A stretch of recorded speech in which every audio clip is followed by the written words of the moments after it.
જય જિનેન્દ્ર.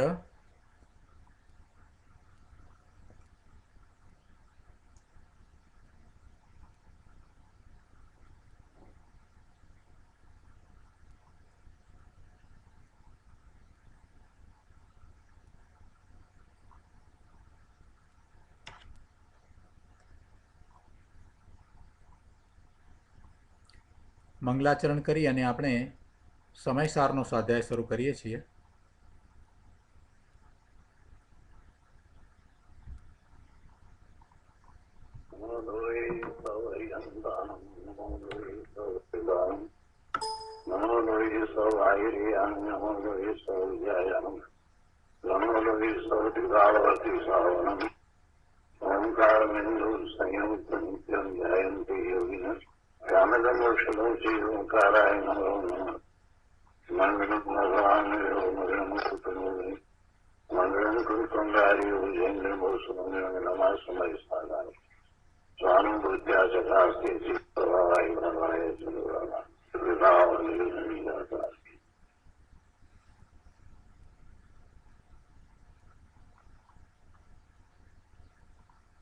સમયસાર ભગવાન કુંદકુંદાચાર્ય રચિત સમયસાર તથા ભગવાન અમૃતચંદ્રાચાર્ય રચિત આત્મખ્યાતિ ટીકા કળશ સહિત એનો સ્વાધ્યાય ચાલે છે.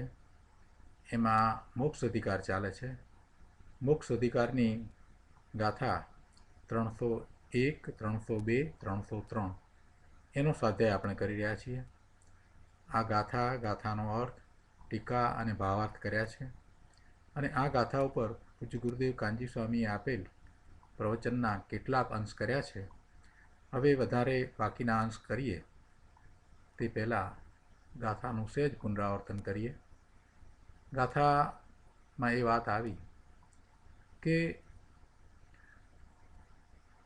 જો માણસ ચોરી કરે, અપરાધ કરે, તો તેને પકડાવાની, બંધનની શંકા થાય. અને જે નથી કરતો, જે અપરાધ નથી કરતો, એને કોઈ શંકા થતી નથી. તેવી રીતે જો આત્મા પરદ્રવ્યના ગ્રહણરૂપ અપરાધ કરે તો તેને કર્મબંધની શંકા થાય જ. અને જો પોતાને શુદ્ધ અનુભવે, પરને ન ગ્રહે, પરભાવને ન ગ્રહે, તો એને બંધની શંકા થતી નથી. માટે પરદ્રવ્યને છોડી શુદ્ધ આત્માનું ગ્રહણ કરવું, ત્યારે જ નિરપરાધ થવાય છે. આ ગાથાઓ ઉપર ગુરુદેવે ઘણો વિસ્તાર કર્યો છે. આજે એમાંથી કેટલાક વધારે અંશ લઈએ. પ્રવચન રત્નાકર ભાગ 8મો, પાના નંબર 475.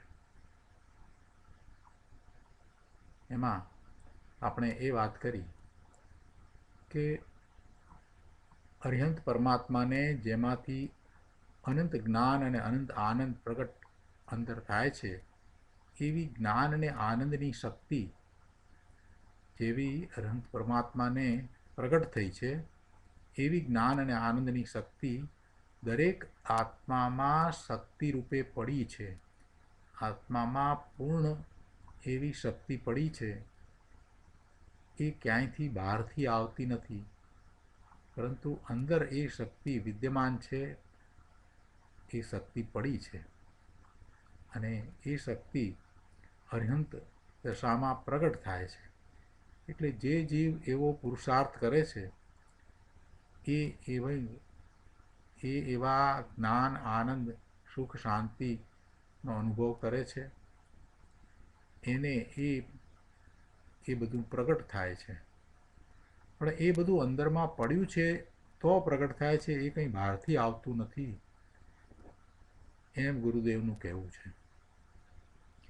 અહીંયા છેલ્લા પેરેગ્રાફમાં કહે છે કે પંચાસ્તિકાયમાં જ્યાં દ્રવ્ય, ગુણ અને પર્યાય ત્રણેય એક દ્રવ્યના છે, અન્ય દ્રવ્યથી ભિન્ન એક સત્તા છે, એમ સિદ્ધ કરવું હોય ત્યાં દ્રવે છે તે દ્રવ્ય, દ્રવતી ઇતિ દ્રવ્યમ, દ્રવે છે તે દ્રવ્ય એમ કહ્યું. પંચાસ્તિકાયમાં જ્યાં દ્રવ્ય, ગુણ અને પર્યાય ત્રણેય એક દ્રવ્યના છે ત્યારે એ અન્ય દ્રવ્યથી ભિન્ન છે એમ સિદ્ધ કરવું છે. બીજા દ્રવ્યથી એ દ્રવ્ય, ગુણ, પર્યાય છે એ ભિન્ન છે, જુદા છે એવું જ્યારે ત્યાં કહ્યું છે, એટલે કે છે કે અન્ય દ્રવ્યથી ભિન્ન એક સત્તા છે એમ સિદ્ધ કરવું હોય ત્યાં દ્રવે છે તે દ્રવ્ય છે એમ કહ્યું. ત્યાં એમ બતાવવું છે કે અશુદ્ધ પર્યાય પણ પોતે દ્રવ્ય, દ્રવે છે, ત્યાં પર્યાય દ્રવ્યની છે એમ એક અસ્તિત્વ, સત્તા સિદ્ધ કરવું છે. જેમ સમુદ્રમાં તરંગ ઉઠે છે તે સમુદ્રના છે, તેમ દ્રવ્યમાં જે પર્યાય ઉઠે છે તે દ્રવ્યની છે. એટલે કે છે કે ત્યાં એમ બતાવવું છે કે અશુદ્ધ પર્યાય પણ પોતે દ્રવ્ય, દ્રવે છે, એ પર્યાય એની છે, ત્યાં પર્યાય દ્રવ્યની છે એમ એક અસ્તિત્વ એટલે સત્તા, એમ એ અસ્તિત્વ સિદ્ધ કરવું છે. જેમ સમુદ્રમાં તરંગ ઉઠે છે તે સમુદ્રના છે, તેમ દ્રવ્યમાં જે પર્યાય ઉઠે છે તે દ્રવ્યની છે. પંચાસ્તિકાય ગાથા 27માં આવે છે કે રાગ દ્વેષનો કરતા આત્મા છે, એટલે ત્યાં વિકાર આત્માની પર્યાયમાં થાય છે એમ દર્શાવવું છે, એમ બતાવવું છે. પર્યાય છે તે દ્રવ્યની છે એમ ત્યાં બતાવવું છે. એટલે રાગ દ્વેષનો કરતા આત્મા છે ત્યાં વિકાર આત્માની પર્યાયમાં થાય છે એમ બતાવવું છે. ત્યાં એવી અપેક્ષા છે. આગળ કહે છે 476માં પાના પર કે જ્યાં દ્રવ્ય દ્રષ્ટિ એટલે અધ્યાત્મની દ્રષ્ટિ કરાવવી હોય ત્યાં શાસ્ત્રમાં એમ વાત આવે કે પર્યાય દ્રવ્યમાં નથી. જો પંચાસ્તિકાયમાં આ જે વાત કરવામાં આવી કે જે પર્યાય છે તે દ્રવ્યની છે, દ્રવતી ઇતિ દ્રવ્યમ, એટલે જે દ્રવે છે તે દ્રવ્ય છે એમ કહી અને પછી જે દ્રવ્ય છે એટલે જે પરિણામ આવે છે, જે પર્યાય થાય છે તે દ્રવ્યની છે, અને પછી અશુદ્ધ પર્યાય પણ એ દ્રવ્યની છે. એટલે કે આ રાગ દ્વેષના જે ભાવ થયા એ પણ એનો કરતા પણ આત્મા છે એમ ત્યાં વિકાર આત્માની પર્યાયમાં થાય છે એમ બતાવવું છે. પંચાસ્તિકાયની ગાથા 27માં એમ કહ્યું કે વિકાર પણ એ જીવની પર્યાયમાં થાય છે એમ બતાવવું છે. એટલે ત્યાં એમ કહ્યું કે રાગ દ્વેષનો કરતા આત્મા છે, પણ ત્યાં અપેક્ષા એવી છે કે એ દ્વારા એમ દર્શાવવું છે કે એ જીવની પર્યાયમાં થઈ રહ્યા છે, એ જીવની પર્યાયમાં થઈ રહ્યા છે એમ દર્શાવવું છે. જ્યારે જીવને ધર્મ તરફ વાળવો હોય ત્યારે એને એમ કહેવામાં આવે કે આ બધા માટે તું જવાબદાર છે. આ રાગ દ્વેષનો કરનારો તું છે, રાગ દ્વેષ થાય છે એને માટે તું જ જવાબદાર છે, તું એનો કરતા છે, રાગ દ્વેષ તું કરી રહ્યો છે એમ એને સમજાવી અને એને ધર્મ તરફ વાળવામાં આવે છે કે આ બધા પરિણામનો કરતા તું છે, માટે તારે ભોગવવા પડશે. આ રાગ દ્વેષ તું કરે છે તો પછી બંધ પણ તને પડશે, અને પછી તારે બંધના કારણે ભવના ભ્રમણ થશે. એટલે એની જવાબદારી બતાવવી હોય ને, જીવની જવાબદારી બતાવવી હોય અને એને ધર્મ માર્ગે વાળવો હોય ને, ત્યારે એમ કહેવામાં આવે કે આ રાગ દ્વેષ તું કરે છે તો એને કારણે તને બંધ પડશે, અને એ બંધને ભોગવવાવાળો પણ તું જ હોઈશ, બીજો કોઈ નહીં હોય. એના જે પરિણામ આવશે એને કારણે જે પાપનો બંધ પડ્યો હશે તો એ બંધને લીધે થઈને અસાતા વેદની આદિનો ઉદય થશે, તો એ બધું તારે ભોગવવું પડશે. વિપરીત સંયોગો પ્રાપ્ત થશે તો એ તને પ્રાપ્ત થશે, એ તારે ભોગવવા પડશે.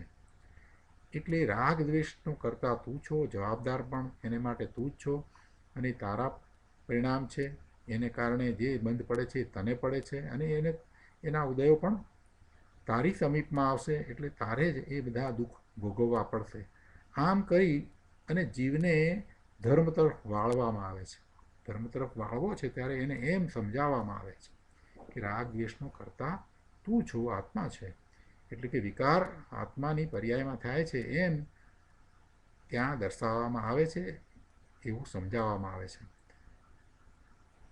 પરંતુ જે જીવને ધર્મ તરફ વાળ્યો છે અને એ શુભ ભાવમાં ધર્મ માની રહ્યો છે, તો એને શુભ ભાવમાં ધર્મ નથી, એનાથી વિશેષ શુદ્ધ ભાવ છે. અને શુદ્ધ ભાવ શું છે અને શુદ્ધ ભાવ કેમ પ્રગટ કરી શકાય એ સમજાવવું હોય ત્યારે એને એમ સમજાવવામાં આવે છે કે ભાઈ શુભ ભાવ એ બંધનું કારણ છે, એથી આગળ વધી અને શુદ્ધ ભાવ છે. શુદ્ધ ભાવ સ્વરૂપના લક્ષ્ય થાય છે, સ્વરૂપનું લક્ષ્ય કરતાં શુદ્ધ ભાવ થાય છે.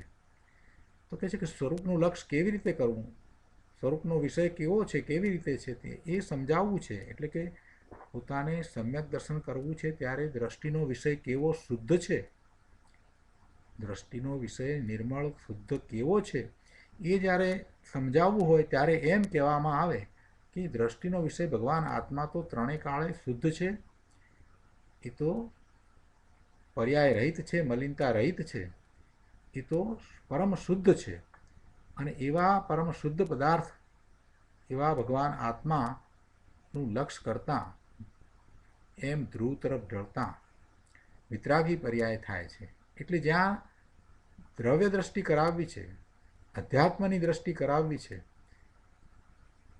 જ્યાં દ્રવ્ય દ્રષ્ટિ કરાવવી છે એટલે આત્માની દ્રષ્ટિ કરાવવી છે, ત્યારે આત્મા ત્રિકાળ શુદ્ધ છે એમ કહેવામાં આવે. અને ત્યાં પછી પર્યાય છે તે આત્માની નહીં. એ વખતે એને હજી શુદ્ધ પર્યાય તો પ્રગટ થઈ નથી, પણ એને શુદ્ધ પર્યાય પ્રગટ નથી થઈ છતાં એને એનું શુદ્ધ સ્વરૂપ જ છે એમ કહી અને દ્રષ્ટિ એ શુદ્ધ ભગવાન આત્મા તરફ, એવા શુદ્ધ સ્વરૂપ તરફ કરાવવી છે. ત્યારે એ દ્રષ્ટિનો વિષય શુદ્ધ છે, એમાં કોઈ મલિનતા નથી, પર્યાય નથી એમ કહેવામાં આવે. એટલે જ્યાં દ્રવ્ય તરફ દ્રષ્ટિ કરાવવી છે કે જેને કારણે એને વિતરાગી પરિણામ થાય, ત્યારે એટલે કે અધ્યાત્મની દ્રષ્ટિ કરાવવી હોય ત્યારે શાસ્ત્રમાં એમ આવે કે પર્યાય છે એ દ્રવ્યથી જુદી છે, દ્રવ્યમાં પર્યાય નથી અને તેથી પર્યાય દ્રવ્યથી ઉત્પન્ન થતી નથી. પર્યાયનો કરતા પર્યાયથી પોતાથી ઉત્પન્ન થાય છે, એના સટકારક એના પોતાના છે. અને ભગવાન આત્મામાં એ કાંઈ બગાડતી નથી. આ રીતે ભગવાન આત્મા શુદ્ધ ત્રિકાળ જ્ઞાયક એકમાત્ર વસ્તુ છે. અને એનું લક્ષ્ય કર, એનું લક્ષ્ય કરતાં જે પરિણામ થશે તે વિતરાગી પરિણામ થશે. એટલે જ્યારે આવી અધ્યાત્મની દ્રષ્ટિ કરાવવી હોય ત્યારે પછી ત્યાં એમ કહેવામાં આવે કે પર્યાય દ્રવ્યમાં નથી એમ કહેવામાં આવે. અને પર્યાયનો કર્તા એ પણ દ્રવ્ય નથી, પર્યાયનો કર્તા દ્રવ્ય નથી, પર્યાયથી ઉત્પન્ન થાય છે એમ કહેવામાં આવે. પરમાત્મા પ્રકાશ ગાથા 68માં આવે છે કે ત્રિકાળી આનંદનો નાથ પ્રભુ આત્મા જ એક પરમાર્થ વસ્તુ છે, તે મોક્ષ માર્ગ આદિ પર્યાયનો કરતા નથી. ભગવાન આત્મા એ કોઈ પર્યાયનો કરતા નથી. એટલે સુધી વાત કરી દીધી કે એ મોક્ષ માર્ગ આદિ પર્યાયનો કરતા પણ નથી. મોક્ષ માર્ગની પર્યાય પણ સ્વતંત્રપણે ઉત્પન્ન થાય છે. એવી વાત ત્યાં પરમાત્મા પ્રકાશમાં ગાથા 68માં કરવામાં આવી છે. જ્યાં શુદ્ધ દ્રવ્યની દ્રષ્ટિ કરાવવી હોય, અધ્યાત્મની દ્રષ્ટિ કરાવવી હોય, દ્રવ્ય દ્રષ્ટિ કરાવવી હોય, ત્યાં કહે કે ભાઈ સાંભળ, તારી અંદર જે નિત્ય આનંદ સ્વરૂપ પ્રભુ બિરાજે છે એ કદીએ પર્યાયને કરતો નથી. એ ભગવાન આત્મા પર્યાયને કરતો નથી. આત્મા તો આનંદ કંદ સચ્ચિદાનંદ પ્રભુ સ્વભાવે સિદ્ધ સદસ્ય છે. એ તો આનંદ સ્વરૂપ છે. એ કોઈ વિકારી ભાવને કરતો નથી, એનામાં કોઈ વિકાર છે જ નહીં, એનામાં કોઈ પર્યાય નથી. જેમ ભગવાન સિદ્ધમાં રાગ દ્વેષ નથી તેમ ભગવાન આત્મામાં રાગ દ્વેષ નથી. જો એમાં રાગ દ્વેષ હોય તો તે કદી ટળી શકે નહીં. આવી વાત છે. એટલે જ્યાં જે રીતે વાત હોય તે રીતે સમજવી જોઈએ ને. જે અપેક્ષાથી વાત કરવામાં આવી હોય એ રીતે સમજવી જોઈએ ને. ગુરુદેવ આગળ પણ કહે છે કે એક તરફ એને કરતા કહે અને પછી પાછો એને અકર્તા કહે. અહીંયા કહે છે કે રાગમાં વર્તતો જીવ મિથ્યા દ્રષ્ટિ છે. એ તો એ રાગને પોતાનો માને છે ને, તો રાગમાં વર્તે છે એમ કહ્યું. રાગમાં વર્તતો જીવ મિથ્યા દ્રષ્ટિ છે. એ મિથ્યા દ્રષ્ટિ શા માટે એને કહ્યું? કેમ કે રાગને પોતાનો માને છે ને, એટલે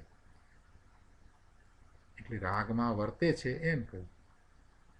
જ્યાં જે અપેક્ષાએ કથન હોય તે યથાર્થ સમજવું જોઈએ. અપેક્ષાથી યથાર્થ સમજે તો કોઈ વિરોધાભાસ દેખાય નહીં અને વસ્તુનું સ્વરૂપ જેમ છે તેમ સમજાય. કઈ અપેક્ષાથી કઈ વાત કરવામાં આવી છે એને સમજવી જોઈએ. દીકરો છે, દીકરાનો દીકરો છે અને એનો બાપ પણ છે. 3 પેઢી હોય. પૌત્ર હોય, એનો પિતા હોય, ને પિતાનો પણ પિતા એટલે દાદા પણ હોય. તો પેલો વચ્ચે જે રહ્યો છે એ પિતા પણ છે અને પુત્ર પણ છે.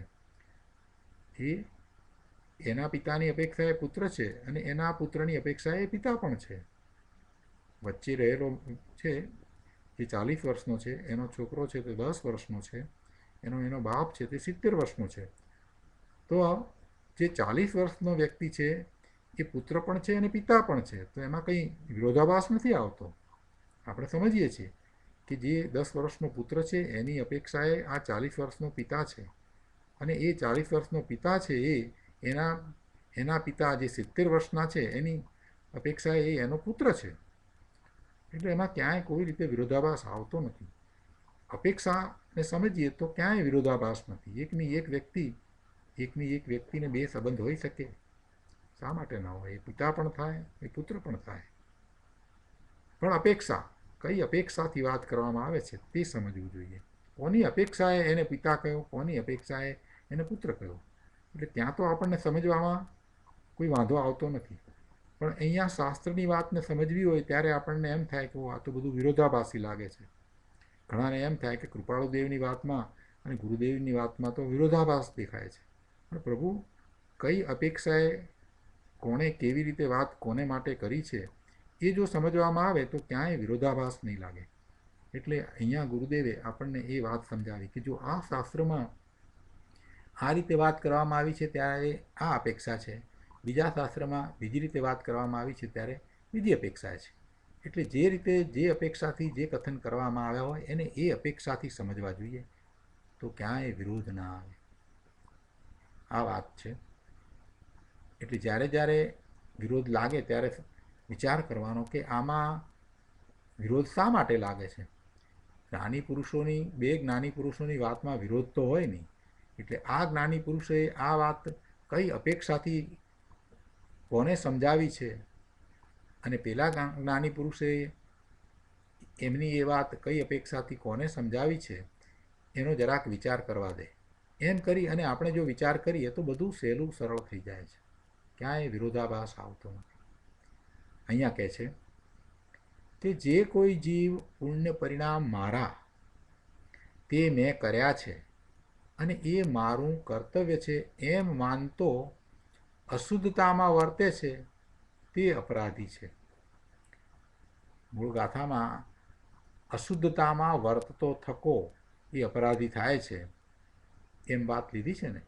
અશુદ્ધતામાં વર્તતો એ પરદ્રવ્યને પોતાનું કરે છે અને અપરાધી થાય છે. એ અશુદ્ધતામાં વર્તતો થકો જે વાત લીધી છે ને એના ઉપર ગુરુદેવે 19મી વખતના પ્રવચનમાં ઘણો વિસ્તાર કર્યો છે. અશુદ્ધતામાં વર્તે છે તે અપરાધી છે. અશુદ્ધતામાં વર્તે છે એટલે શું? અશુદ્ધ વર્તતો થકો, પરદ્રવ્યનું ગ્રહણ જેનું લક્ષણ છે એવો અપરાધ કરે છે એમ કહ્યું છે ને. એટલે અશુદ્ધતામાં વર્તતો થકો એટલે શું? એટલે કે પોતાનો જે શુદ્ધ ભાવ છે, પોતાનું જે શુદ્ધ સ્વરૂપ છે એને છોડીને એ પરનું લક્ષ કરે છે અને શુભાશુભ ભાવે વર્તે છે તો એ અશુદ્ધતામાં વર્તતો થકો. એ પોતે સ્વથી ચ્યુત થાય છે, સ્વભાવથી ચ્યુત થઈ અને બહારમાં પરનું લક્ષ કરી અને રાગ દ્વેષના ભાવે એ વર્તે છે. જે રાગ દ્વેષના ભાવે વર્તવું એ એનો સ્વભાવ નથી, એટલે એ પરિણમન શુદ્ધ પરિણમન નથી, એટલે એ અશુદ્ધતામાં વર્તતો થકો એમ એને કહેવામાં આવ્યું. એટલે તે અશુદ્ધ વર્તતો થકો પરદ્રવ્યનું ગ્રહણ જેનું લક્ષણ છે એવો અપરાધ કરે છે. જુઓ, ગુરુદેવ આગળ સમજાવે છે અહીંયા કે અહીં રાગ પરદ્રવ્ય છે એમ કહ્યું છે. ભગવાન આત્માના સ્વરૂપમાં રાગ નથી. રાગ છે તે આત્માથી જુદું છે. ભગવાન આત્માના સ્વરૂપમાં રાગ નથી. અને જો તે આત્માના સ્વરૂપમાં હોય, આત્માના સ્વરૂપમાં જો રાગ હોય તો પછી એ રાગ ક્યારેય નાશ પામે નહીં. તો એ પણ અવિનાશી થઈ જાય. આત્મા અવિનાશી છે અને જો આત્મામાં રાગ હોય તો રાગ પણ ક્યારેય નાશ પામે નહીં. રાગ તો હંમેશને માટે રહી જાય. પણ હરિયંત અને સિદ્ધ પરમાત્મા જે થાય છે તેમને પર્યાયમાં રાગ દ્વેષનો નાશ થાય છે. એમને કોઈ રાગ દ્વેષના ભાવ ઉત્પન્ન થતા જ નથી. એટલે એનો એ અર્થ થયો કે રાગ છે તે આત્માનું સ્વરૂપ નથી. આત્માના સ્વરૂપમાં રાગ છે નહીં. એટલે એ સિદ્ધ થાય છે કે રાગ પોતાની ચીજ નથી. રાગ એ પરદ્રવ્ય છે. રાગ પોતાની ચીજ નથી, પરદ્રવ્ય છે. માટે જે રાગમાં પોતાપણે વર્તે છે તે અપરાધી છે અને તેને, એવા અપરાધીને અવશ્ય શંકા થાય છે કે હું બંધાઉં છું, મને બંધન થાય છે. જે રાગમાં પોતાપણે વર્તે છે એ અપરાધી છે અને એને અવશ્ય શંકા થાય કે મને કર્મનો બંધ પડે, મને કર્મનો બંધ પડશે, કર્મનો બંધ મને પડ્યો હશે, પડશે, એવી શંકા એને રહ્યા કરે. આગળ કહે છે કે આવો ભગવાનનો માર્ગ છે. શું થાય? વસ્તુ સ્થિતિ જ આવી છે. અહીંયા એક સરસ વાત ગુરુદેવ સમજાવે છે. આ પેરેગ્રાફમાં કહે છે કે ભગવાનનો માર્ગ આવો છે, વસ્તુ સ્થિતિ જ આવી છે. ભગવાને કાંઈ કરી છે એમ નથી. આ જે વાત કરી એ કંઈ ભગવાને કરી છે એમ નથી. એમણે તો વસ્તુ સ્થિતિ જેવી છે તેવી જાણી. આત્માનું સ્વરૂપ, જગતનું સ્વરૂપ, આ બધું એમણે તો જાણ્યું. એમણે કાંઈ કર્યું નથી. ભગવાન કાંઈ કરતા નથી. અન્ય મતમાં, અન્ય દર્શનમાં, અન્ય ધર્મમાં એવી માનતા છે, એવી માન્યતા છે, જેવું માનવામાં આવે છે કે ભગવાન બધું કરે. ભગવાનની ઈચ્છા વિના એક પાંદડું પણ હલે નહીં. આપણે એવું માનતા નથી. ભગવાન કાંઈ કરતા નથી. પણ ભગવાનના જ્ઞાનમાં જેમ છે તેમ વસ્તુ સ્થિતિ આવી છે અને એ એમની દિવ્ય ધણીમાં પ્રગટ થઈ છે. ભગવાન કાંઈ એ વસ્તુ સ્થિતિ કરનારા નથી. આવો માર્ગ મોક્ષનો હોય અને આત્માનું સ્વરૂપ આવું હોય અને આ પ્રમાણે દ્રવ્ય ગુણ હોય ને આ બધું કંઈ ભગવાને બનાવ્યું છે, ભગવાને કર્યું છે એમ નથી. એ તો એવી વસ્તુ સ્થિતિ છે જ. માત્ર એટલું જ કે ભગવાને એને જાણી છે, જેમ છે તેમ યથાર્થ જાણી છે, જેવી છે તેવી જાણી છે અને પછી એમણે એમના જ્ઞાનમાં એ પૂર્ણપણે જણાયું છે. એટલે એ વાત દિવ્ય ધ્વનિમાં એ પ્રગટ થઈ છે. ભગવાન કહે છે જે કોઈ પણ જીવ પોતાના શુદ્ધ જ્ઞાતા દ્રષ્ટા સ્વભાવને છોડીને પુણ્ય પરિણામમાં, વ્યવહારમાં પોતાપણે વર્તે છે એ અપરાધી છે અને એને શંકા થાય છે કે હું બંધાઉં છું, મને કર્મનો બંધ પડે છે. અને તે બંધાય જ છે. જે પોતાના શુદ્ધ જ્ઞાતા દ્રષ્ટા સ્વભાવને છોડીને પુણ્યના પરિણામમાં પોતાપણે વર્તે છે એને જરૂરથી એવો પુણ્યનો બંધ થાય જ છે. અને પુણ્યનો બંધ થાય છે તો ભવનું ભ્રમણ પણ થશે ને થશે જ. એ બંધાય જ છે. એને શંકા થાય છે કે હું બંધાઉં છું તો બંધાય જ છે. અને એ બંધાય છે આ વાત બધી ગાથામાં કહેવામાં આવી છે એક અથવા બીજા પ્રકારે. એટલે ગુરુદેવ કહે છે કે ગાથાએ આ પોકાર છે કે પોતે શુદ્ધ ભગવાન આત્મા જ્ઞાતા દ્રષ્ટા છે, અને એવા સ્વભાવને છોડીને એ આ શુભાશુભ ભાવે પરિણમે છે તો બંધાય છે, અને એમ એને ચાર ગતિમાં ભ્રમણ થાય છે. પરંતુ જે શુદ્ધ વર્તતો થકો અપરાધ કરતો નથી તેને બંધનની શંકા થતી નથી. એને બંધાવા વિશે કોઈ ચિંતા નથી, એને બંધાવાનો છું એમ શંકા થતી નથી. પરંતુ જેને એવો જ્ઞાતા દ્રષ્ટા ભાવ ગ્રહ્યો નથી અને પરદ્રવ્યમાં રાચી રહ્યો છે, પરભાવને પોતાના કરે છે, એને તો એવી શંકા થાય જ છે. જ્ઞાનીને એવી શંકા નથી થતી, કે જ્ઞાની પોતે પોતાને શુદ્ધ જાણે છે, અને એમ પોતે પોતાને શુદ્ધ જાણે છે એટલું જ નહીં, પણ શુદ્ધ વર્તે છે. શુદ્ધ પોતાનો સ્વભાવ ભાવ છે એવા ભાવે જ રહે છે. હું ભગવાન આત્મા ત્રિકાળ નાયક જ છું, હું ચૈતન્ય માત્ર છું, એ સિવાય બીજું કાંઈ નથી. આ પરદ્રવ્યો તો મારા નથી, પણ પરદ્રવ્યના લક્ષ્ય થતા આ વિભાવ, આ શુભાશુભ ભાવ એ પણ મારા નથી, આ વિકલ્પો એ પણ મારા નથી, હું તો ચિન્હ માત્ર ભાવ છું. એમ એ જ્ઞાની વર્તે છે. એટલે કહે છે કે શુદ્ધ વર્તતા થકા એમને અપરાધ થતા નથી. જે શુદ્ધ વર્તે છે એમને અપરાધ થતો નથી, અને એમ અપરાધ થતો નથી તો પછી બંધનની શંકા ક્યાંથી થાય? એમને બંધનની શંકા પણ થતી નથી. હું તો જ્ઞાન આનંદ સ્વરૂપ પ્રભુ એક શુદ્ધ ચિન્હ માત્ર આત્મા છું. હું તો જ્ઞાન આનંદ સ્વરૂપ પ્રભુ એક શુદ્ધ ચિન્હ માત્ર આત્મા છું. એમ અનુભવરૂપ જે વર્તમાન દશામાં વર્તે છે, એટલે કે શુદ્ધ ભાવે વર્તે છે, તે અપરાધી નથી, એ ગુનેગાર નથી, ચોર નથી. એટલે એમને બંધનની કોઈ શંકા નથી, ભય નથી. એ તો પોતાના જ્ઞાન આનંદમાં છે. પોતાના શુદ્ધ ભગવાન આત્માની અંતરદ્રષ્ટિ, જ્ઞાન અને રમણતામાં જે વર્તે છે, પોતાના શુદ્ધ ભગવાન આત્માની અંતરદ્રષ્ટિ એટલે સમ્યક દર્શન, જ્ઞાન સમ્યક જ્ઞાન, અને રમણતા એટલે નિશ્ચયથી ચારિત્ર, એમ જે વર્તે છે તે અપરાધ કરતો નથી.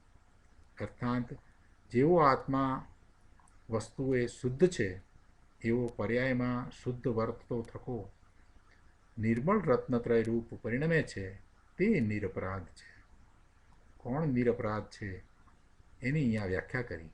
ગુરુદેવ કહે છે કે પોતાના શુદ્ધ ભગવાન આત્માની અંતરદ્રષ્ટિ, જ્ઞાન અને રમણતામાં જે વર્તે છે તે અપરાધ કરતો નથી.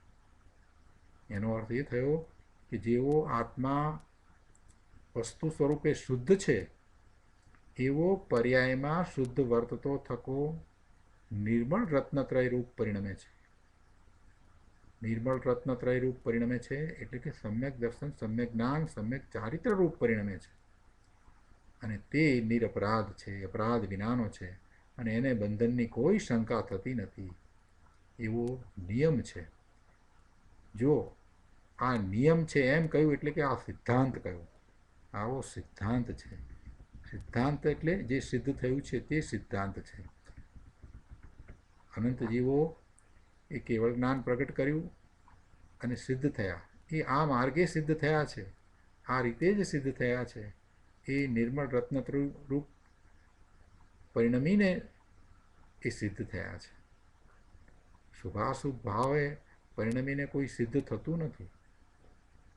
પોતાના શુદ્ધ સ્વરૂપનું મહાત્મ્ય લાવીને, એવા શુદ્ધ સ્વરૂપને જાણીને, એવા શુદ્ધ સ્વરૂપે પોતે પરિણમે એટલું જ માત્ર એને કરવાનું છે. પછી આ બીજી બધી વાત ક્યાંથી આવી? બીજા બધા ભાવ જે આવે છે એ તો પોતાની નબળાઈ છે, કે પોતે પોતાના શુદ્ધ ભાવે નથી રહી શકતો, એટલે એને શુભ ભાવ આવે છે. પણ સ્વભાવ આવ્યો એટલે કંઈ એ ધર્મ છે, એના દ્વારા ધર્મ થશે, ભક્તિનો ભાવ આવ્યો એટલે એનાથી ધર્મ થશે, એવું કેમ એને માની લીધું? એક સહેજ જરાક વિચાર કરે ને તો આ બધું સહેલાઈથી સમજાય એવું છે. પ્રભુ કૃપાળુદેવમાં જે લોકો માને છે એમને એમ કેમ વિચાર નથી આવતો કે કૃપાળુદેવના જે મુખ્ય બે ચિત્રપટ છે એ બંને કેવી દશામાં ચિત્રપટ છે?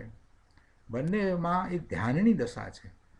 કાયોત્સર્ગની દશામાં એ પદ્માસન વાળીને બેઠા છે એ ચિત્રપટ જુઓ, અને ઊભા છે ખડગાસનમાં એ ચિત્રપટ જુઓ, તો બંનેમાં કૃપાળુદેવ કેવી દશામાં છે? જ્યારે પોતે ધ્યાનમાં પોતાના સ્વરૂપમાં જવું હોય અને જેવી રીતે સ્થિરતા કરતા હોય એવી દશામાં તો છે.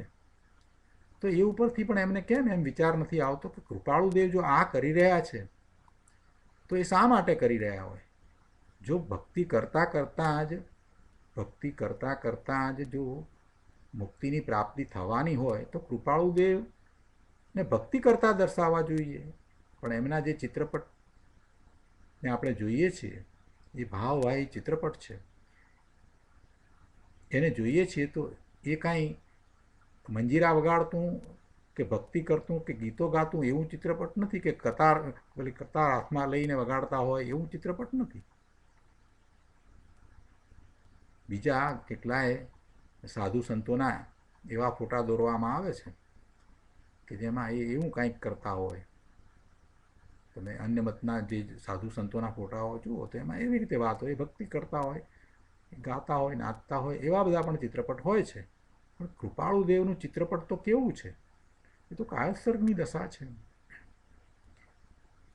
હવે પોતાના સ્વરૂપમાં ધ્યાનમાં જો એવો પુરુષાર્થ કરવાનો ન હોત તો પછી કૃપાળુદેવ એમ બેસત અથવા એમ ઊભા રહેત શા માટે? એ જ બતાવે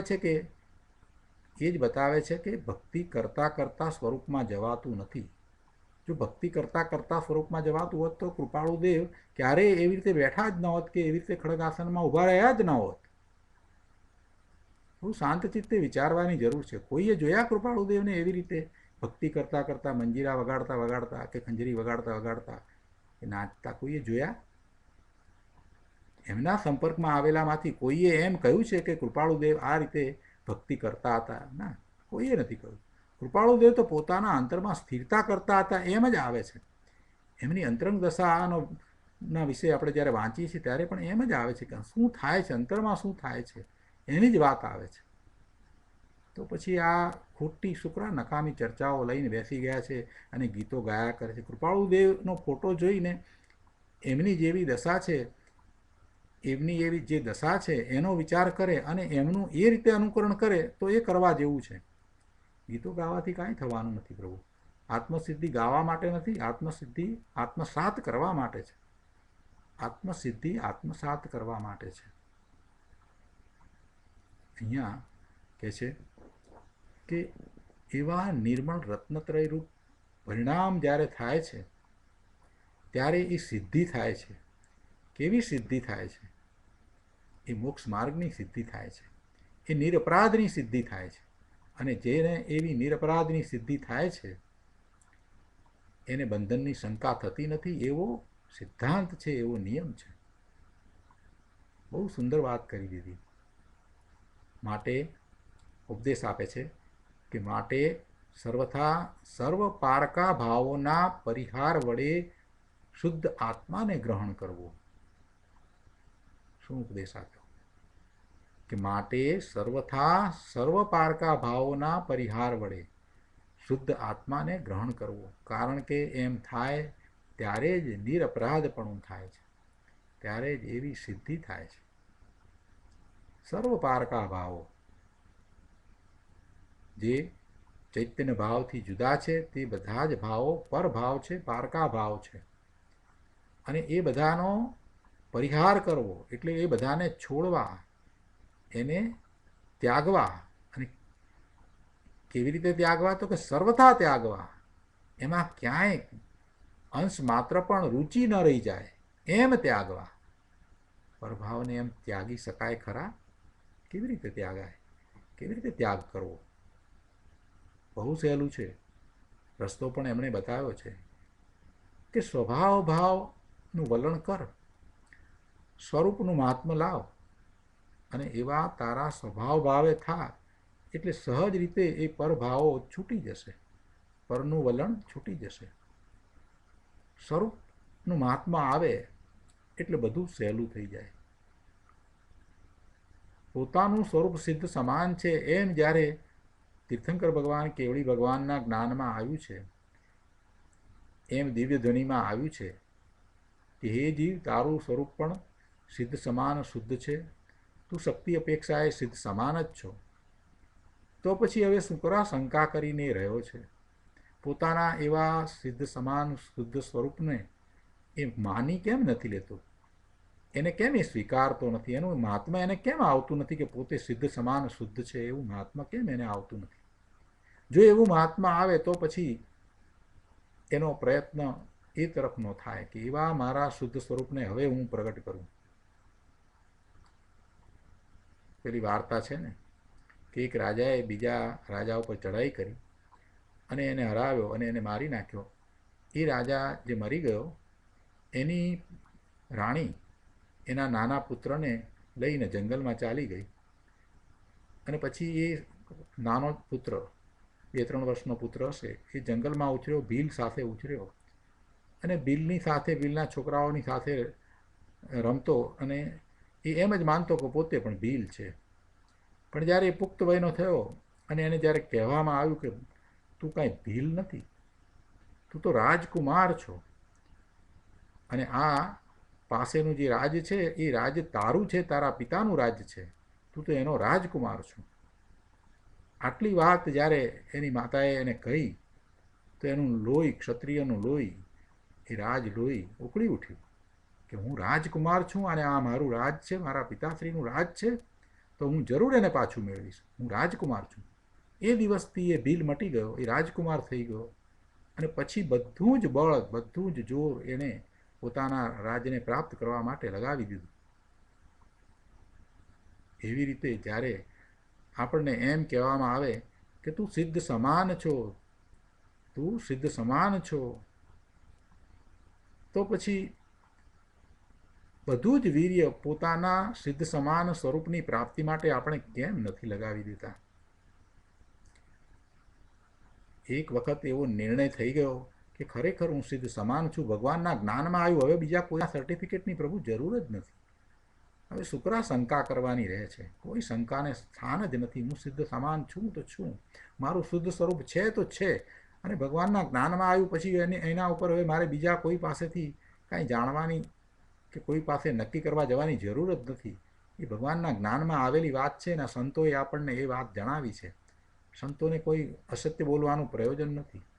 સંતોએ આ શાસ્ત્રોમાં જે વાત કરી છે કે તું સિદ્ધ સમાન છો, એ વાત પોતે અનુભવ સહિત કરી છે, અને ભગવાનના જ્ઞાનમાંથી આવેલી વાત આપણને જણાવી છે. એમનું કોઈ અસત્ય બોલવાનું પ્રયોજન નથી.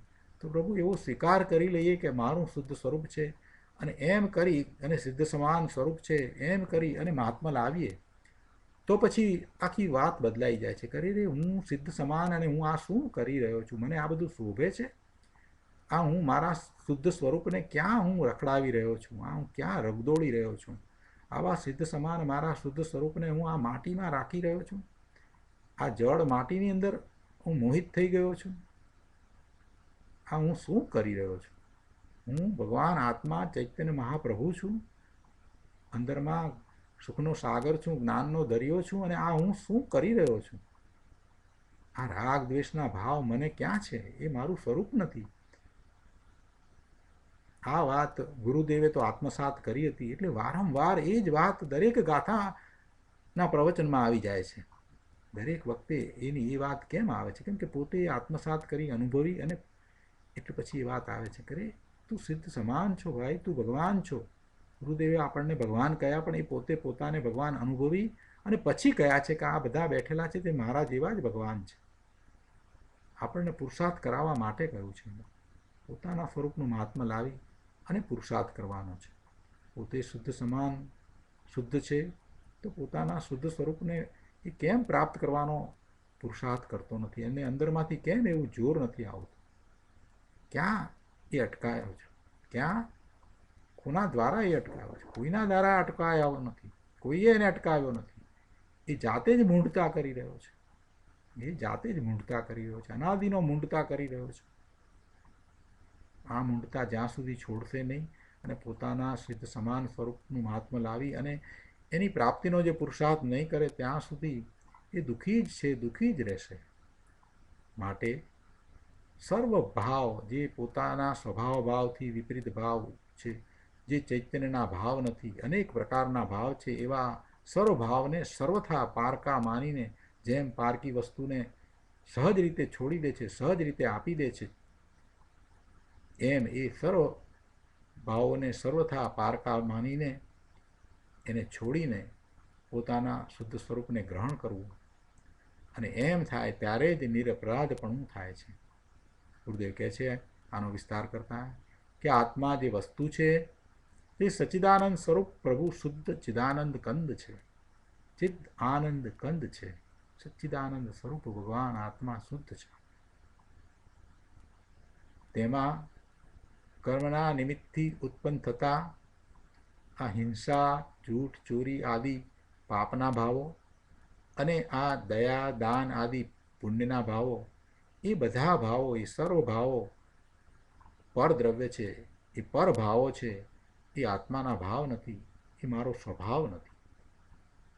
અહીં કહે છે કે એ સર્વ પરભાવોની દ્રષ્ટિ છોડી શુદ્ધ આત્માને ગ્રહણ કરવો. કેવી રીતે શુદ્ધ આત્માને ગ્રહણ કરવો? કે હું ચૈતન્ય માત્ર છું, બીજું કાંઈ નથી. આ ચૈતન્યપણું છે એ જ હું છું. આ ચેતના એ જ હું છું.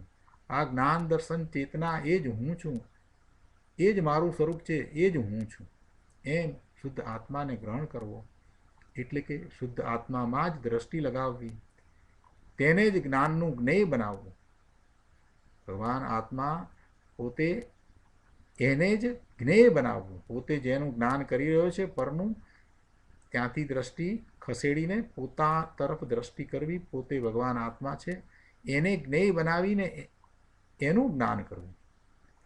શુદ્ધ આત્મામાં જ દ્રષ્ટિ લગાવવી, તેને જ પોતાના જ્ઞાનનું જ્ઞેય બનાવવું અને તેમાં જ લીનતા કરવી. કેમ કે ત્યારે જ નિરપરાધતા થાય છે. અને આનું નામ જૈન ધર્મ છે, જૈન દર્શન છે. અને એ જ જિનેશ્વર ભગવાનની આજ્ઞા છે. જિનેશ્વર ભગવાને દર્શાવેલો એ જ માર્ગ છે. આટલી બધી વાત કરી જૈન ધર્મની. એટલે કોઈએ પ્રશ્ન કર્યો કે તો જીવોની દયા પાળવી એ જૈન ધર્મ નહીં?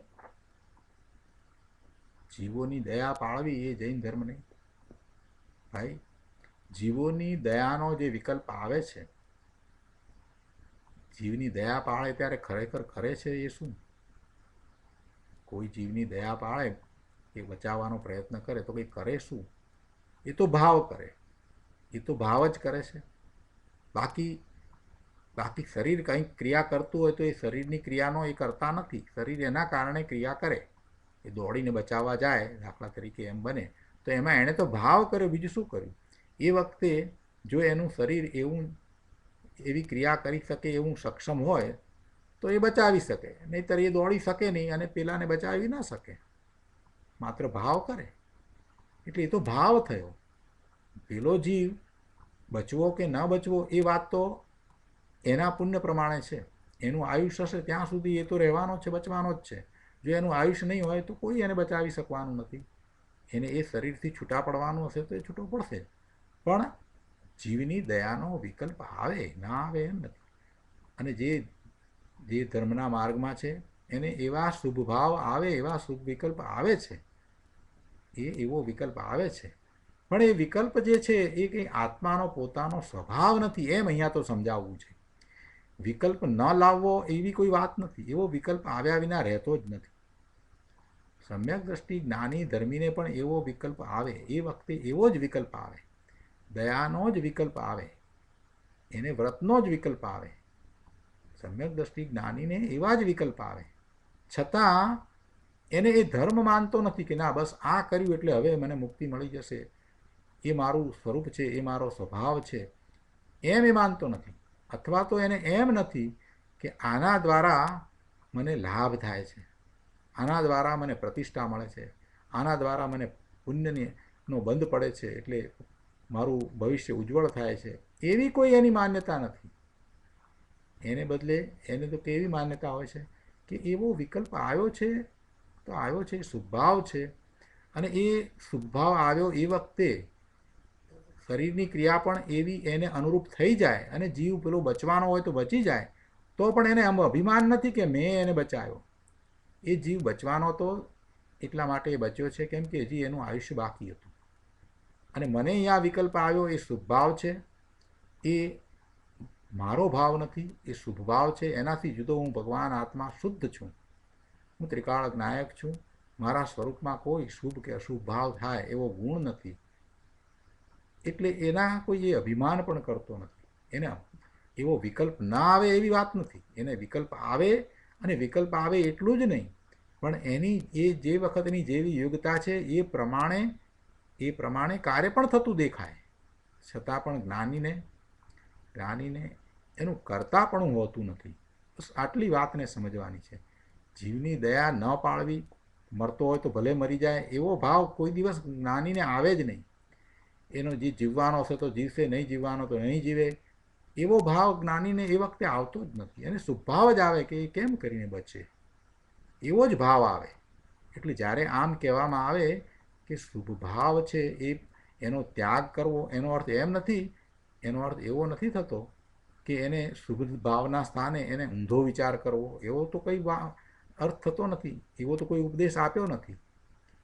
એવો શુભભાવ એને આવશે, જેની યોગ્યતા છે એ પ્રમાણે એને એવા શુભભાવ આવવાના જ છે.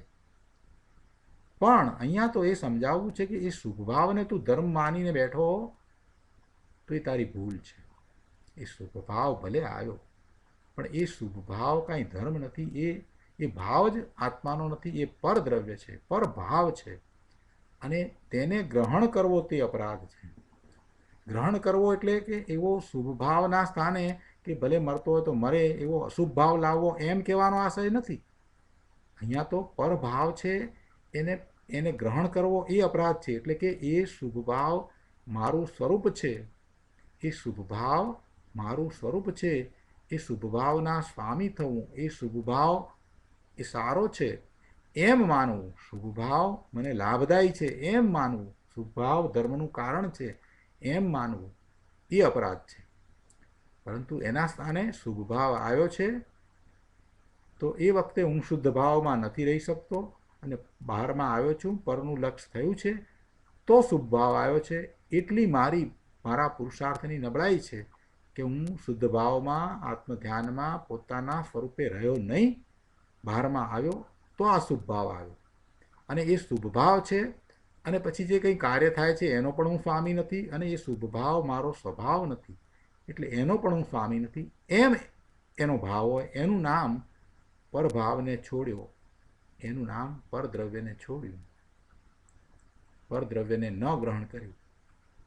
પોતાના સ્વરૂપનું લક્ષ્ય રાખવું, પોતાના સ્વરૂપને જ પોતાનું માનવું, પોતે ચૈતન્ય ભગવાન આત્મા છે એમ જ માનવું, અને એવા ભાવે રહેવું, એટલે પરભાવનો ત્યાગ કર્યો એમ કહેવાય. ગુરુદેવ બીજી પણ વાત સાથે સમજાવે છે કે પરની દયા તો બાપુ કોઈ પાળી શકતો નથી. પરજીવ તો એનું આયુષ્ય હોય તો બચે છે, કોઈનો બચાવ્યો બચે છે એમ છે નહીં.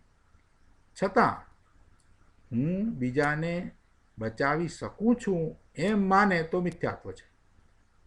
અહીંયા સમજવાનું એ છે કે બચાવવો નહીં એમ નથી કહ્યું. કોઈ જીવને બચાવવો નહીં, અથવા તો બચાવવાનો ભાવ આવ્યો છે તો છોડી દેવો કે ના નથી બચાવવો, એ બચવું હોય તો બચે, ન બચવું હોય તો કંઈ નહીં, મરવો હોય તો ભલે મરતો, એમ કહેવાનો આશય નથી. એવો ભાવ આવે એ તો ધર્મના માર્ગમાં હોય જ નહીં. જ્ઞાની ધર્મીને એવો ભાવ આવે જ નહીં. એને એ વખતે એવો ભાવ ના આવે કે એ બચવાનો હશે તો બચશે, નહીં બચવાનો તો નહીં બચે, મારે શું, એમ ન આવે, એવો ભાવ ના આવે. જ્ઞાની ધર્મીને એવો ભાવ આવે જ નહીં. એને એમ જ ભાવ આવે કે એને બચાવો, અને એ ભાવ બચાવવાનો આવ્યો હોય એને પાછો એ સમજે કે આ કંઈ હું બચાવું છું એમ નથી, એ બચ્યો છે તો એના પુણ્યને કારણે, એના આયુષ્યને કારણે બચ્યો છે, એમ જ હોય. એટલે બચાવવાનો ભાવ તો આવે આવે ને આવે જ. સાધક જીવને જ એવા શુભ ભાવ આવે, સાધક જીવને જ શુભ ભાવ આવે, છતાં એ શુભ ભાવનો કરતા ન થાય, શુભ ભાવનો સ્વામી ન થાય. આ શુભ ભાવને છોડવાની વાત છે ને, જરાક સમજવા જેવી છે. એનો ઊંધો વિચાર ન કરવો. આપણે એટલા માટે એક ઉદાહરણ આપીએ છીએ. ફરીને આજે એ ઉદાહરણ યાદ કરાવું કે કૂવાની પાળ ઉપર બે છોકરાઓ દોડતા હતા. કૂવાની પાળ ઉપર બે છોકરાઓ દોડતા હતા ત્યારે કોઈક બુઝુર્ગે આવીને એમ કહ્યું કે કૂવાની પાળ ઉપર ન દોડાય. તો જે સીધો હતો, ડાયો હતો, એ તો સમજી અને કૂવાની પાળ ઉપરથી ઉતરી ગયો અને નીચે દોડવા લાગ્યો. પણ પેલો જે વિચિત્ર હતો એણે એમ કહ્યું કે કૂવાની પાળ ઉપર ન દોડીએ તો શું કૂવામાં દોડીએ, કૂવામાં પડીએ ને. અરે તને કોણ કૂવામાં પડવાનું કહે છે? કૂવામાં જવાની કોણ વાત કરે છે? તને તો નીચે ઉતરવાની વાત કરી છે કે કૂવાની પાળ ઉપર ન દોડાય. એટલે જેને જેવો અર્થ કરવો એવો અર્થ કરે. અહીંયા જ્યારે એમ કહેવામાં આવ્યું કે શુભ ભાવ છે એ ધર્મ નથી, એટલે શુભ ભાવને ધર્મ રૂપે ગ્રહણ ન કરવો. શુભ ભાવ એ આત્માનો ભાવ નથી, એટલે એને આત્માના ભાવ રૂપે ગ્રહણ ન કરવો. શુભ ભાવ એ સ્વભાવ નથી, એટલે એને સ્વભાવ તરીકે ગ્રહણ ન કરવો. અને જો એમ શુભ ભાવને આત્માના ભાવ તરીકે, સ્વભાવ ભાવ તરીકે, એને ધર્મ તરીકે ગ્રહણ કરવામાં આવે તો તે અપરાધ છે. કહેવાનો આશય આવો છે. એને સ્થાને ઊંધું પકડીને ચાલે કે જો શુભ ભાવની ના પાડી એટલે કોઈને બચાવવો નહીં, કોઈની દયા પાળવી નહીં. અરે ક્યાં એમ કહે છે ભાઈ? તું જરાક સમજ તો ખરો શું વસ્તુનું સ્વરૂપ છે, શું કહેવા માગે છે ગુરુદેવ. એ વાત તું સમજ તો ખરો. આચાર્ય ભગવાને જે વાત કરી છે એનો તને કેટલો વિસ્તાર કરીને સમજાવે છે, પણ તારે સમજવું જ નથી. પેલા બીજા નંબરના છોકરા જેવી વાત તું કરી રહ્યો છે. કૂવામાં પડીએ. અરે કોણ તને કૂવામાં પડવાનું કહે છે? કૂવામાં દોડવામાં જવાનું કોણ કહે છે? તું સમજ ને, વસ્તુના સ્વરૂપને સમજ ને ભાઈ. ઊંધો સુકરા ચાલે છે. ઊંધાઈ કરવાથી તો આનંદ કાળ વીતી ગયો અને રખડે છે. હવે ઊંધાઈ છોડ, જેમ છે તેમ વસ્તુના સ્વરૂપને સમજ. સાધક દશામાં શુભભાવ આવે આવે આવે ને આવે જ છે. અહીંયા એ વાત કરી છે કે ભાઈ એનું આયુષ્ય તો બચે છે, એટલે તું અભિમાન ન કરતો કે તે બચાવ્યો છે. છતાં જો તું એમ મનમાં અભિમાન કરે કે ના હું બચાવી શકું છું, હું તારી શકું છું, તો એ તારો મિથ્યા ભાવ છે. બીજાને કોણ બચાવે? એક દ્રવ્ય બીજા દ્રવ્યનું કાંઈ કરી શકતું નથી, એ સિદ્ધાંતને તું ભૂલી ગયો. અને છતાં એવો પરને બચાવવાનો વિકલ્પ આવે છે, આવે છે, જ્ઞાનીને પણ આવે છે. પરંતુ જ્ઞાની તેને ગ્રહતો નથી. ગ્રહતો નથી એટલે એને શુભભાવ આવે છે, પણ એ શુભભાવનો સ્વામી થતો નથી. શુભભાવ એ ધર્મ છે એમ માનતો નથી. શુભભાવ આત્માનો ભાવ છે એમ માનતો નથી. એમ એ ગ્રહણ કરતો નથી. બાકી શુભભાવ તો આવે છે, અને શુભભાવ આવે છે ને એ પ્રમાણે ક્રિયા પણ થાય છે. શુભભાવને ગ્રહણ કરતો નથી, કેમ કે એ પરભાવ છે, આત્માનો ભાવ નથી. પરભાવનું ગ્રહણ તે અપરાધ છે, ચોરી છે. અને જે પરભાવને પોતાનો માની વર્તે છે તે નિયમથી અપરાધી છે, અને એ બંધાય છે એટલે એને કર્મનો બંધ પડે છે. આગળ કહે છે કે જેટલા કોઈ દયા, દાન, વ્રત, તપ, ભક્તિ આદિ શુભના વિકલ્પ ઉઠે છે તે સર્વ પરદ્રવ્ય છે, પરભાવ છે. એ કાંઈ આત્માનો સ્વભાવ નથી. તે સર્વ પરભાવના સર્વથા પરિહાર વડે, જો સર્વ અને સર્વથા એમ બે શબ્દો પડ્યા છે, એટલે કે શુભાશુભ સર્વ પરભાવોનું સર્વથા લક્ષ્ય છોડીને નિર્વિકલ્પ શુદ્ધ જ્ઞાન આનંદ સ્વરૂપી આત્માને જાણવો, અનુભવવો અને એમાં જ દ્રષ્ટિ લગાવી સ્થિર થવું, એનું નામ શુદ્ધ આત્માને ગ્રહણ કર્યો કહેવાય છે. અને ત્યારે જ તે નિરપરાધ થાય છે, અને એમ એ પરભાવનો ત્યાગ થાય છે.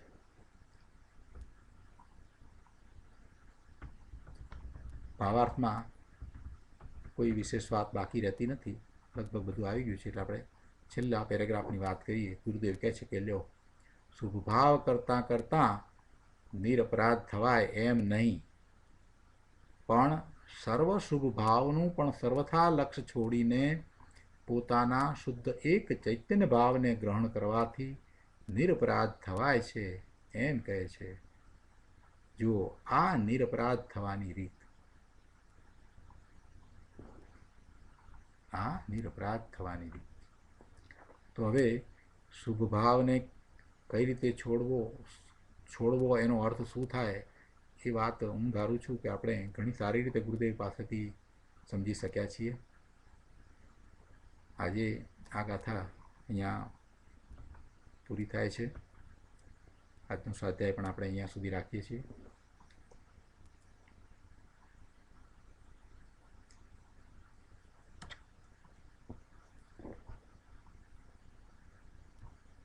હવે આજના સ્વાધ્યાય સંબંધી પ્રભુ આપના પ્રતિભાવ અથવા પ્રશ્નો હોય તો વિચાર કરીએ. થોડો સત્સંગ થશે તો આનંદ થશે.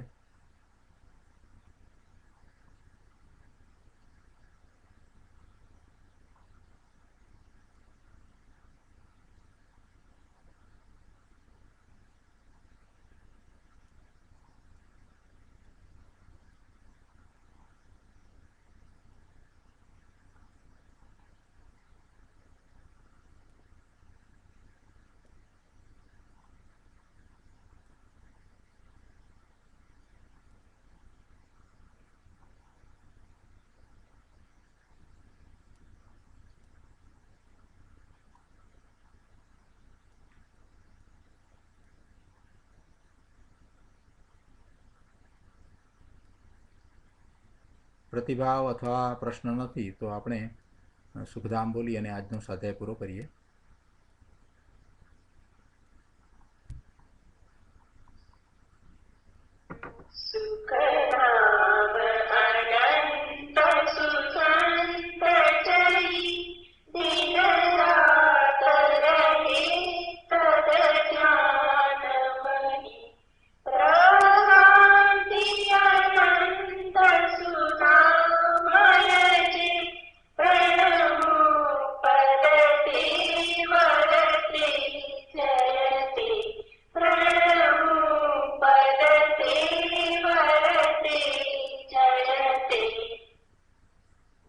જય જિનેન્દ્ર. જય જિનેન્દ્ર પ્રભુ. જય જિનેન્દ્ર.